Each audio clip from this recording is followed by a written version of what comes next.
che tratta la nostra startup al momento è lo sviluppo di un drone che dovrà essere integrato con un visore. Stiamo sviluppando un sistema di comando vocale. Siamo dei ragazzi che hanno studiato ingegneria, ci siamo avvicinati da poco al mondo dei droni e siamo tutti quanti di Napoli, questa è un'altra cosa che ci tengo particolarmente a dire. Per adesso è un mini drone che abbiamo già sviluppato con delle componenti abbastanza semplici da utilizzare. Lo sviluppo che stiamo facendo della realtà virtuale, cioè di integrare il drone ad un visore, e quindi in questo modo la persona che indossa il visore potrebbe vedere quello che vede il drone, una specie di streaming video.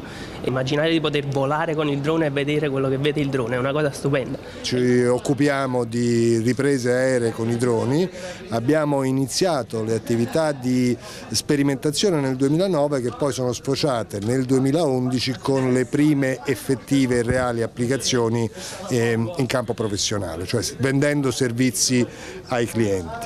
Tra le prime attività c'è stata per esempio la ripresa della Piazza del Popolo dell'Aquila in zona rossa, era il 2011, dove abbiamo realizzato un'aerofotogrammetria della piazza con dei marker a terra, quindi dei punti di controllo GPS a terra. L'impiego dei droni spazia quindi sia dalle attività tecniche, che sono quelle di controllo del territorio, dell'analisi dei siti, per esempio i siti di costruzione, come anche le riprese cinematografiche.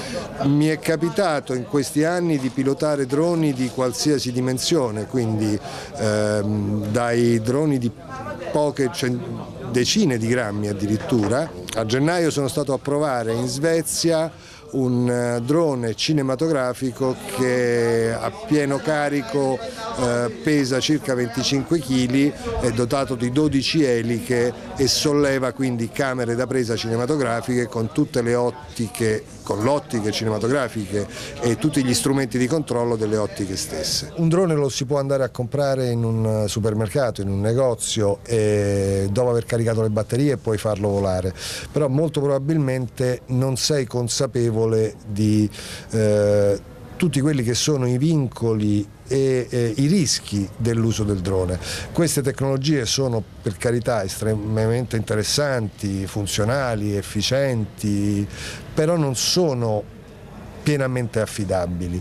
Quindi è necessario che chiunque si accinga a utilizzare un drone per effettuare riprese aeree si sottoponga a seguire i corsi che vengono erogati in varie strutture, che sono appunto i centri di addestramento APR, ripeto APR sta per aeromobile a pilotaggio remoto, all'interno del quale il giovane o il meno giovane, insomma l'operatore potrà acquisire tutte quelle informazioni che lo rendono consapevole di che cosa c'è per aria. Il cielo sembra così grande, vasto e vuoto, non lo è trafficatissimo, e quindi è necessario quantomeno avere questa consapevolezza che si può ottenere appunto seguendo un corso presso uno di questi centri di addestramento che devono essere riconosciuti dall'ENAC. Il centro di addestramento rilascerà alla fine dell'iter addestrativo un attestato che ha vari livelli, la possibilità di pilotare droni fino a 4 kg o la possibilità di pilotare droni da 4 kg fino a 25. Altro elemento, altro scatto di addestramento è l'autorizzazione, l'attestato per volare all'interno di centri abitati. ENAC chiama questo tipo di voli operazioni specializzate critiche, e per fare questo il pilota, dopo aver seguito il corso basico, deve accingersi a iscriversi a un corso CRO, Critical Operation, CRO sta per Critical Operation.